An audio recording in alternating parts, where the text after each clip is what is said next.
Ծափաթաղում տեղի ունեցած ողբերգությունը նոր շրջադարձ ստացավ, երբ սկսեցին շրջանառվել ահասարսուռ վարկածներ երեխայի մահվան իրական պատճառի վերաբերյալ։ Մինչ հասարակությունը հույս էր պահում հրաշքի ու որոնողական աշխատանքները շարունակում են, հարյուրավոր ոստիկաններ, փրկարարներ ու կամավորներ արդեն շոշափելի էր դառնում կասկածի ստվերը։ Դեպքը ըստ ամենայնի սովորական անհետացում չէ։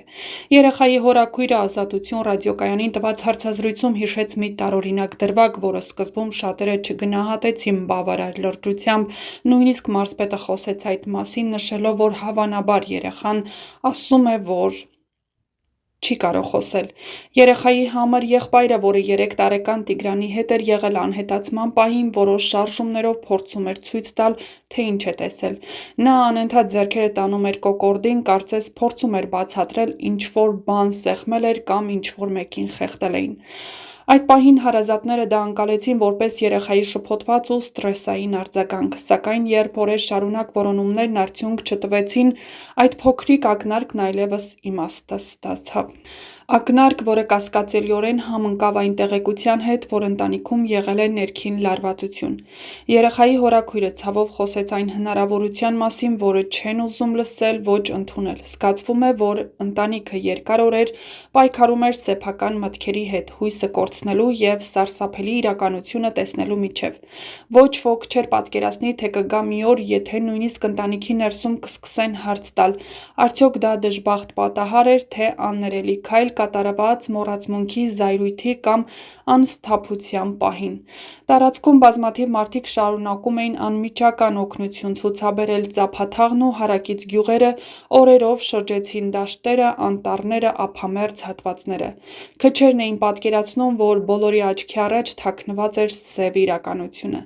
Հետագայում հարազատները հիշեցին համր եղբոր շարժումները, մայրիկի լռությունը տեսախցիկների դիմաց, հոր ընդհանրապես չերևալը տեսախցիկների առաջ և ամենակարևորը՝ անսպասելի հանգամանքներ որոնումներում, երբ երեխայի մարմինը գտնվեց այնտեղ, որտեղ ըստ տրամաբանության վաղուց պիտի նկատված լիներ։ Այսօր արդեն հիմնական հարցը մեկն է՝ ինչ է իրականում տեղի ունեցել այդ տան ներսում։ Եթե հաստատվի, որ կատարված են ներընտանեկան կոնֆլիկտի հետևանք է, ապա սա կլինի ոչ միայն անհատական ողբերգություն, այլ նաև հասարակական ահազանգ։ Ոչ ոք չցանկացավ դա ընդունել, ոչ ոք չէր հավատա, որ մի ընտանիք, որը մինչև վերջ էր խղճմտանքով պատմում անհետացման մասին, իրականում կրում էր սարսափելի գաղտնիք։ Հարցաքննությունները շարունակվում են, և վերջին տեղեկություններն արդեն ձևավորում են այլ պատկեր։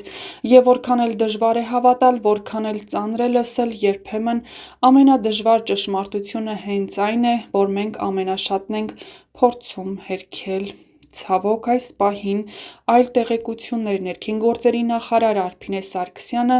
փորձեց չհայտնել, բայց սարսափելին դեռ առջևում է։ Ինչ է լինելու, ինչպես է պետությունն անդրադարձնելու այս հետևանքները։ Դեռ 4 երեխա կա այդ ընտանիքում և 4-ն էլ հորաքրոջ տանը։ Ինչու մինչև այս մարզպետարանի հատուկ աշխատակիցները որևէ միջոցներ չեն ձեռնարկել, որ այդ տանը, այդ պայմաններում դեռ ապրում են 4 երեխաներ։ Ինչ է տեղի ունենալու այդ 4 երեխաների հետ։ Արդյոք նրանք կտեղափոխվեն մանկատուն։ Դեռ հայտնի չէ։ Ավելի մանրամասները քիչ ուշ։ Նոյեմբերի 2-ին մի քանի օր շարունակ անցկացվող լայնածավալ որոնողական աշխատանքների արդյունքում Գեղարքունիքի մարզի Ծափաթաղ գյուղի բնակիչ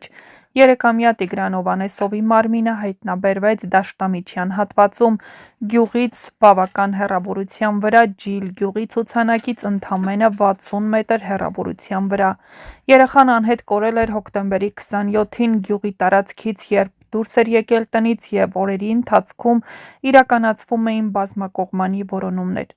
Որոնողական գործողություններին մասնակցել էին Ներքին գործերի նախարարության, ոստիկանության, Փրկարար ծառայության, Հայաստանի Հանրապետության Պաշտպանության նախարարության զորամասերի, համայնքային և հարակից գյուղերի բնակիչներ, ինչպես նաև կամավորական խմբեր Երևանից։ Տեղանքը ընդգրկում էր դաշտամիջյան անտառածածկ և ջրային հատվածներ, որոնցում կիրառվել են անօդաչու թռչող սարքեր, տեխնիկական այլ միջոցներ և կինոլոգիական խմբեր։ Չնայած բոլոր միջոցառումներին և լայնածավալ աշխատանքին, մարմինը հայտնաբերվեց միայն օրեր անց տարածքի բարդ բնական պայմանները,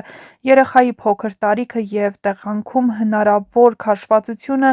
ինչպես նաև որոնման սկզբնական կենտրոնացումը հիմնականում գյուղի անմիջական տարածքի վրա էր, կարող էին պատճառ հանդիսանալ, որ մարմինը հայտնաբերվեց միայն ուշ։ Այս պահին նշանակվել են դատաբժշկական և փորձագիտական հետազոտություններ պարզելու մահվան հանգամանքները, մահվան ժամանակը և հնարավոր միջամտության հետքերը։ Նախաքննությունը գտնվում է ընթացքի մեջ և պաշտոնական մարմինները տեղեկություններ են հաղորդում միայն ստուգված տվյալների հիման վրա։ Գյուղում այժմ սուգ է։ Համայնքի բնակիչները, հարազատները, համագյուղացիները սպասում էին, որ հնարավոր կլինի գտնել երեխային ողջ, սակայն ցավոք այդ հրաշքը տեղի չունեցավ։ Ընտանիքի և համայնքի համար սա մեծ կորուստ է և իրավապահ մարմինները կոչ են անում զերծ մնալ չճշտված տեղեկությունների տարածումից՝ հաշվի առնելով քննչական գործընթացի ընթացքը և ընտանիքի հոգեբանական վիճակը։ Նախաքննությունը շարունակվում է և բոլոր հնարավոր հանգամանքները ուսումնասիրվում են՝ պարզելու, թե ինչպես է երեխան հայտնվել այդ հատվածում և ինչ հանգամանքներում է տեղի ունեցել ողբերգությունը։ Այս գործընթացը ընդգրկում է ոչ միայն մարմնի հայտնաբերում, այլ նաև տեղանքի քարտեզագրումը, հնարավոր հետքերի ուսումնասիրությունը, տեսանյութերի և վկայությունների համադրման վերլուծությունը, ինչպես նաև եղանակային և շրջակա միջավայրի ազդեցության գնահատումը։